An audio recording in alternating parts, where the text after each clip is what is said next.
Former les artisans de la Renaissance africaine, contribuer à la création d'une vision équilibrée du continent africain, promouvoir un nouvel entrepreneuriat jeune orienté vers l'Afrique. Tels sont, entre autres, les principaux objectifs de l'African Summer School qui a soufflé sur sa 5e bougie le 9 décembre 2017 à Rome, lors d'une grande cérémonie qui a réuni un public nombreux et diversifié.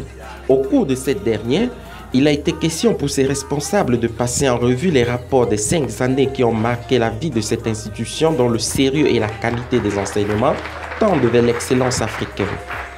Le bilan est positif parce que nous avons rejoint nos objectifs, ceux d'emmener en Italie une nouvelle communication sur l'Afrique à travers une école qui sert les jeunes afrodescendants, les jeunes italiens, leur donne la possibilité de rencontrer pendant une semaine en résidence des professeurs africains alternatifs, qui ont une idée alternative, qui dispensent une pensée alternative sur l'Afrique.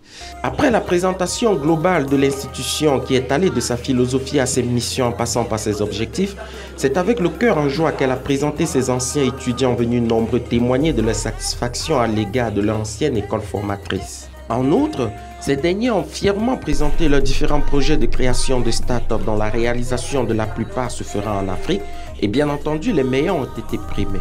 Faut-il d'ailleurs le rappeler que le projet de l'African Summer School qui vit le jour à Vérone, ville du nord-est de l'Italie, est né sur le socle de l'association Africans France dont le président présent à cette cérémonie a estimé en plus de sa satisfaction que ne pas connaître l'Afrique est un désavantage pour le continent et ses ressortissants. Nous avons pu rassembler sur la même table des étudiants, des jeunes de divers horizons, pas seulement africains et italiens, mais aussi des jeunes qui venaient du Canada, de Londres, de l'Allemagne, ainsi de suite. Donc en 5 ans, on a pu former une jeunesse interculturelle et qui a comme objectif de regarder l'Afrique comme vraiment un territoire à part entière dans un monde qui a beaucoup de facettes.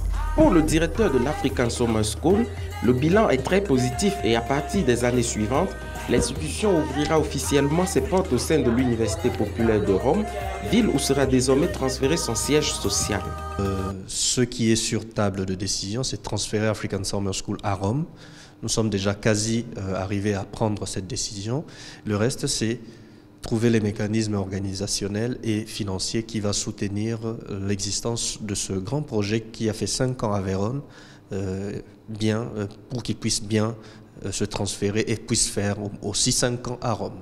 Cette grande cérémonie d'anniversaire s'est vue couronnée par la présentation du livre Les chemins de la modernité en Afrique pour changer l'Afrique changeant de paradigme, du professeur José do Nascimento pour qui le changement de l'Afrique passe péremptoirement par un changement de paradigme. Si on veut changer l'Afrique, il nous faut d'abord changer de paradigme, c'est-à-dire il nous faut changer notre manière de penser le passé de l'Afrique, le présent de l'Afrique et l'avenir de l'Afrique. Ça signifie qu'il y a toute une reconstruction intellectuelle à faire.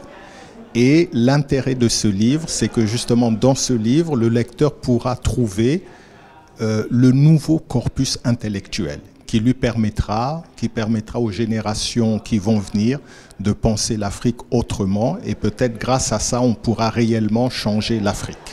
Avec la création toujours plus nombreuse d'institutions pour redorer son blason d'or au continent mère de l'humanité, on peut dire que la Renaissance africaine, si chère à ses fils et filles, est en train de prendre son envol. Et comme le dit un sage proverbe bantou, ce que le vieux voit coucher, le jeune, même debout, ne peut l'apercevoir.